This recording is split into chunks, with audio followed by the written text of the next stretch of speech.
Foi.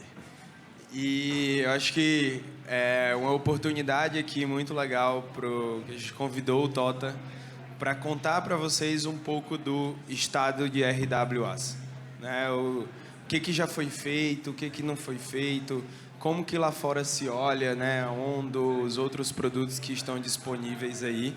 Então, queria convidar aqui ao palco o Tota para fazer um State of the Market para a gente. Salva de palmas pro Tota, pessoal.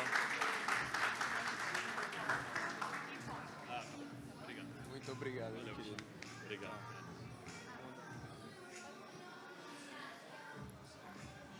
E aí, pessoal, tudo bem? Boa noite. Bom, prazer estar aqui falando para os bravos resistentes que ainda continuam aqui. A turma dificultou, não sei se o pessoal dificultou ou facilitou o meu trabalho aqui, né? Que, pô, uma baita aula que a galera deu, já tocando em muitos temas que eu vou tocar de uma outra forma aqui nesse nosso papo. Acho que tem bastante coisa que já foi falada, que eu tenho uma visão parecida, algumas que eu tenho uma visão um pouquinho diferente, né? Ih, será que eu estou com a apresentação errada, bicho? Ah, não, estou com a apresentação certa. Bom, vamos lá. Primeiro, acho que o mais legal foi a referência do Alex, né? Que ele falou, pô, a gente está aqui desde quando não era RWA. Eu fiquei muito feliz quando eu descobri que existia um nome fora, né, de Real World Assets Tokenization. E ele falou, pô, a gente está aqui desde quando era STO, né, o STO. E realmente foi essa a inspiração para a gente lá no MB fazer a nossa primeira tokenização de precatório. Era inspirado no Security Token Offerings lá fora, que a gente importou e tropicalizou aqui como os Non-Security Token Offerings, né?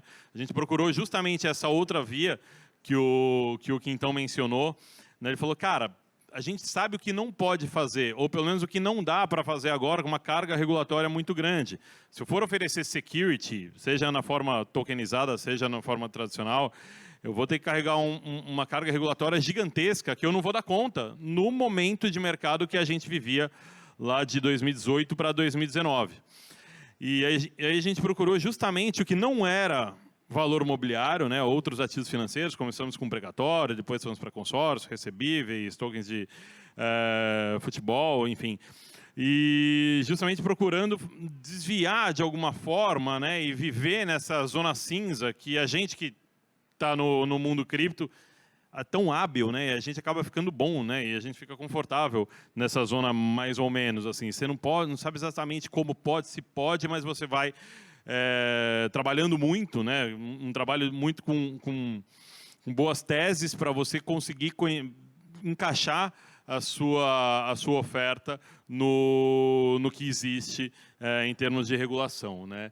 Então, na verdade, assim, o que a gente acaba trazendo, e fala, poxa, eu vou tokenizar o quê, né, cara? Tudo que existe e tenha valor fora de blockchain. Eu não vou criar, não era nossa intenção na tokenização criar nada novo. A gente não queria emitir um token de um projeto que faria alguma coisa. Não era isso. Era criar essas representações para trazer ativos de mercado tradicional, né? A gente começou com um precatório, e eu acho que hoje o grande tema são recebíveis para esse mundo on-chain, na esperança de fazer essa ponte, né? Essa conexão entre TradFi e DeFi.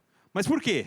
Só por que alguém tokenizaria alguma coisa, alguém compraria algo tokenizado? Acho que uma coisa importante da gente pensar também, tanto no ato, ou no ciclo, né, na esteira de tokenizar alguma coisa, quanto na regulação, e o Quintão mandou muito bem, cara, falando, você tem que ver a origem e destino. Se você fala de regulação, por exemplo, fala, não, mas aqui está tudo certo, porque aqui tem a regulação na jurisdição que eu estou para fazer a emissão do token e tudo mais. Ótimo, bom começo. Mas e na distribuição? Você vai precisar também de um arcabouço regulatório que te permita. Onde você vai encaixar isso, né? Trocando em miúdos, quando a gente traz aqui para o Brasil, cara, se é valor mobiliário em oferta pública, você tem que seguir a regulação da CVM. Não tem outra alternativa. Ah, mas está regulado em Dubai, mas está regulado na Suíça, está regulado na Austrália, está regulado onde você quiser, Mas se você está fazendo essa oferta aqui, é inevitável, você precisa seguir a regulação da onde você está distribuindo. A mesma coisa vale quando você pensa no porquê tokenizar. Por que tokenizar o ativo, né, o detentor do ativo original, por que ele tokenizaria? E o investidor lá, a ponta final que vai comprar, por que ela compraria? Né? Então aqui, sem querer também fazer essa separação de forma tão clara, mas para o detentor do ativo, para ele ter mais liquidez. Né? O precatório foi o primeiro caso lá. O case de precatório, a gente está falando tanto, né? Precatório é uma dívida que um ente público tem com uma determinada pessoa que processou o Estado e ganhou essa causa do Estado. O Estado fala, beleza, eu te pago, mas não agora. Ela te dá esse precatório e um dia você vai receber. Algumas filas mais previsíveis, outras menos previsíveis, depende se é União, Estado ou município e por aí vai. Mas o fato é que a grande ideia ali era falar, poxa, uma pessoa que detém esse ativo, esse precatório, vai receber, sabe-se lá quando, vai ter uma dívida de, o caso concreto, era R$1,5 milhão de reais, mais ou menos, o primeiríssimo precatório que a gente tokenizou. Um outro ente foi lá, comprou por, sei lá, R$1,2 milhão, e meio que, imagina que o cara falou, meu, R$1,5 milhão daqui, sei lá quanto tempo, ou R$1,2 milhão agora? Falou, meu, R$1,2 milhão agora. Aí esse ente fez a tokenização e vendeu no mercado para os investidores, que têm a paciência de esperar essa data de pagamento lá na frente e ganhar esse yieldzinho, essa diferença entre 1.200 e 1.500. Estou simplificando bastante, tem uma correção no tempo e tudo mais, mas a ideia é trazer liquidez para esse detentor original do ativo que tem o patrimônio, mas não tinha a liquidez. Para o investidor, também é bom que esse ativo seja líquido, porque ele pode entrar e sair a qualquer momento, se você tiver um mercado secundário. Né? E é uma das coisas que trazem liquidez, é o fato de você ter um mercado secundário, essa possibilidade de comprar ou vender esse ativo a qualquer tempo. Uma outra coisa que ajuda também nesse porquê tokenizar é a questão de eficiência operacional. Voltando ao tema do precatório, você transferir a titularidade, a propriedade desse ativo é algo extremamente complexo, burocrático, chato para danar, tem que fazer uma baita de uma due diligence no ativo em si. Então é complexo você fazer essa transferência. O ato, a compra e venda é difícil. Num ativo tokenizado, é tão simples quanto fazer uma compra e venda de qualquer ativo digital que vocês já tenham feito. Né? Em termos de liquidação, de custódia, são várias. Esse mundo cripto ele é tão simples, cara, que quando você entra numa exchange, centralizada que seja, e você faz a primeira compra da sua vida, assim, se você vai mostrar de Bitcoin que seja da sua vida, se você conta para alguém tudo o que aconteceu ali, que uma outra pessoa vendeu, que você comprou, saiu de uma carteira, foi para outra carteira, a liquidação financeira já aconteceu, se você vai fazer isso numa DEX também on-chain, você fala, cara, em um smart contract que implementa tudo isso, que a gente tem uma estrutura super complexa, custosa, robusta, sim, mas muito elaborada para fazer isso em mercado tradicional, o que você tira de custo, o que você adiciona de eficiência é muito poderoso. Né? E num terceiro motivo aqui, democratizar oportunidades de investimento. Né, que é ótimo para quem está na ponta do investimento, fala, olha, eu não tinha acesso a esses ativos, agora eu tenho, mas também para quem está vendendo, né, também é bom, né, porque eu coloquei ali também conhecido como achar bolsos novos para você vender os seus ativos, os ativos que estão na sua carteira. Né. Acho que trazendo aqui um pouco... É curioso, eu vou mostrar alguns casos aqui. Tudo bem, nessa teoria a gente consegue pensar em diversas possibilidades, diversas oportunidades, mas eu acho muito curioso, para dizer o mínimo, que o caso de tokenização mais bem-sucedido que a gente tem na indústria até hoje é tokenizar o dólar. As stablecoins nada mais são, as stablecoins de dólar, nada mais são do que tokenizações do próprio dólar. Você pega, guarda $1 em algum lugar, emite uma stablecoin em dólar, que vale $1 também.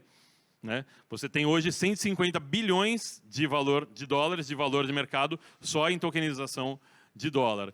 Extremamente, até engraçado, de alguma forma, né, que um sistema que, em tese, nasce para se livrar ou como servir de alternativa, ele ser altamente dependente dessas soluções aqui, e é o use case mais bem sucedido, né? Eu sempre me pego assim pensando e falo, poxa, a gente deu uma volta gigantesca para depois depender de títulos públicos americanos, de depósitos em bancos e tudo mais, né? Mas, enfim, são coisas da vida. Acho que um outro use case que vem na sequência e que ele nasce, na minha visão, num momento de alta de taxa de juros, que não era algo perseguido anteriormente, porque estava todo mundo bem resolvido com acesso às treasuries, são justamente a possibilidade de tokenizar esse tipo de ativo nas mais diversas formas, diversas companhias fazendo isso, né? E hoje, acho que é um dos ativos que tem sido mais replicado, né, esse modelo de tokenização de treasuries. Mas não porque realmente ele resolve efetivamente um problema de acesso. Se a gente pensa, poxa, por que tokenizar, né? Na verdade, é muito mais uma força de empreendedores que enxergam esse mercado aqui de 150 bilhões de dólares que roda loucamente e gira esse fluxo de uma forma muito veloz de dinheiro. Fala, cara, mas por que ter somente o dólar tokenizado e você ter uma stablecoin? Por que não uma yield-bearing stablecoin, né? Uma stablecoin que te gere yield, que te gere retorno, né? Então, essa é a grande tese, na minha visão, da tokenização de treasuries. Se você tem esse ativo circulando, por que não ele circular não num dólar tokenizado, e sim numa treasury tokenizada?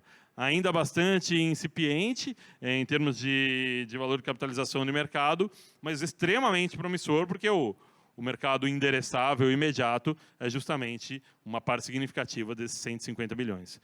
Se você tokeniza títulos públicos, né, dívida pública, por que não tokenizar dívida privada? Né? Então, você já vem com o use case seguinte, que é qualquer tipo de dívida, aqui imaginando-se uma dívida que pode ser de um indivíduo, mas o principal use case que tem rodado aqui no Brasil, no mercado Bitcoin, por exemplo, que é qualquer tipo de estrutura de dívida corporativa, né? Acho que o caso mais bem sucedido que a gente tem são recebíveis, que a gente tem feito uma emissão com bastante recorrência, mas também tem cotas de consórcio, que em alguma medida é também crédito privado, mas aqui abre assim, um escopo gigantesco em termos de possibilidade, que aí sim você acaba atendendo aquele objetivo de democratização e também de alcançar novos bolsos na hora da emissão. E aí, nesse caso, eu vejo que ele é extremamente localizado, né? Em cada jurisdição, em cada mercado, você vai ter o seu sweet spot ali. Aqui no Brasil, por exemplo, acho que a grande oportunidade que o acesso a crédito corporativo ele é bastante precário. Ele não se dá tanto via mercado de capitais como ele poderia. O que eu quero dizer com isso? Não estruturas de dívida que são emitidas e distribuídas no mercado, mas muito concentrado de um certo nível de dívida, de 50 milhões de reais para baixo, muito concentrado em bancos. Quem financia os empreendedores, as indústrias, enfim, as empresas aqui no Brasil, em grande medida, até esse volume de 50 milhões de reais, é um mercado que tem pouco acesso à dívida e, a partir dali, ele é atendido por bancos e ele fica realmente muito restrito. Acho que aí tem uma grande oportunidade para a gente desenvolver aqui no Brasil. Né? E claro, sempre vem à nossa mente outras possibilidades, tokenizar ações, tokenizar mercado imobiliário, e que são todas grandes possibilidades, mas assim, essas super cobertas em termos regulatórios e realmente difícil, por mais que do ponto de vista teórico, e existam algumas oportunidades já rodando fora do país, tanto para equities quanto para real estate, realmente ele é um tema que ele é muito frontal do ponto de vista regulatório, e aí você precisa realmente de um arcabouço regulatório bastante específico para que isso consiga voar. O processo de tokenização, né, a Regina falou um pouco sobre isso, né, que você tem um número significativo de empresas, não só no Brasil, mas no mundo todo, que fazem somente a parte da tecnologia. Não que ela seja simples, acho que muita coisa ainda pode evoluir em termos de tecnologia, uma tecnologia que não está pronta, a gente nem sabe exatamente o que é aderente aos arcabouços regulatórios dos mais diversos países, regiões, jurisdições, mas a parte da tecnologia é só uma partezinha, talvez a parte final ali entre 4 e 5. Né? Você tem todo um trabalho significativo, né, de identificar o que pode ou não ser tokenizado, o que faz ou não sentido. Né? Você colocar conceitualmente isso, onde você vai conseguir encaixar tudo isso, fazer uma modelagem financeira, né, de como esse produto vai parar de pé no final do dia, até a parte da estruturação, que já fica muito mais complexa, né, que é de garantir que realmente aquele ativo está ligado a um determinado ativo digital, que ele é um claim, se você precisar ir para a justiça. Né? Quem garante que aquele token realmente representa aquele ativo real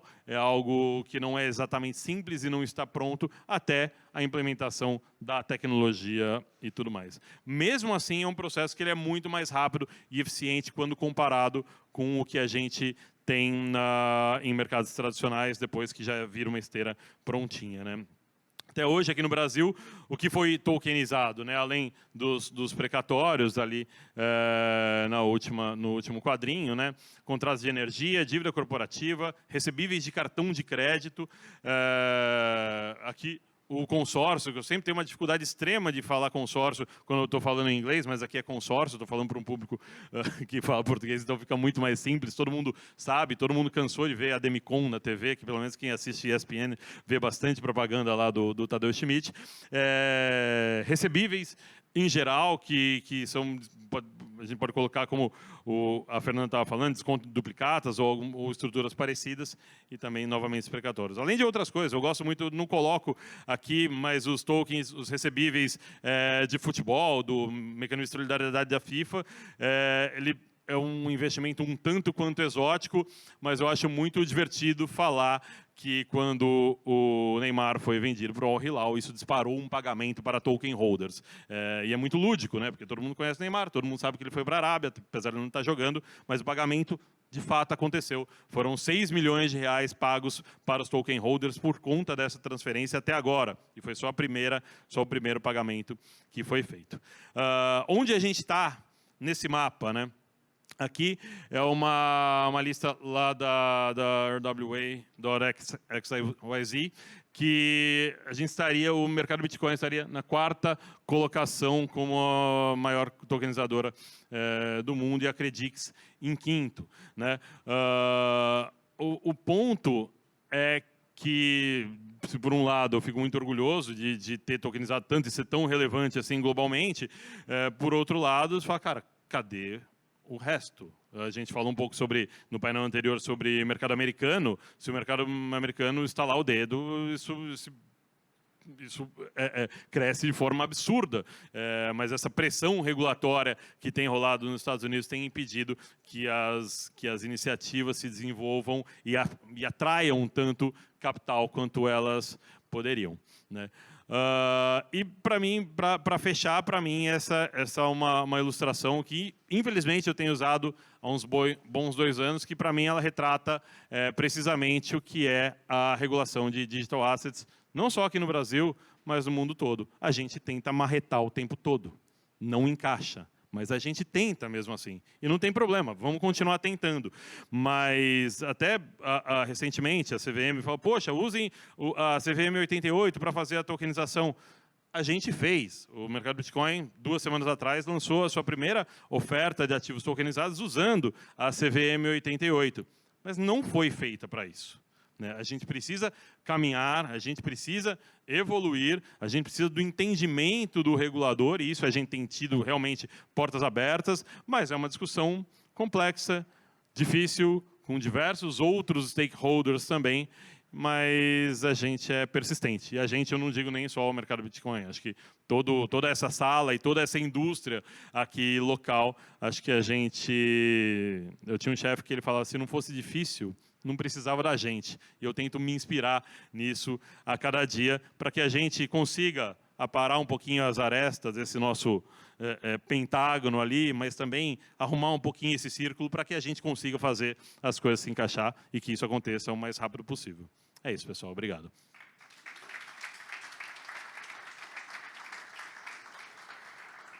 Esse...